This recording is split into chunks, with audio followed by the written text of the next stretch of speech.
Вот это грязище.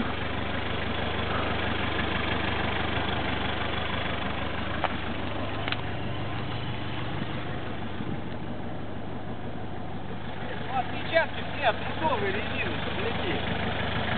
Ездят и зачем на мутовой резине. Никто на шоссе не резину в такую грязь не берет. Что, будем мыть машину?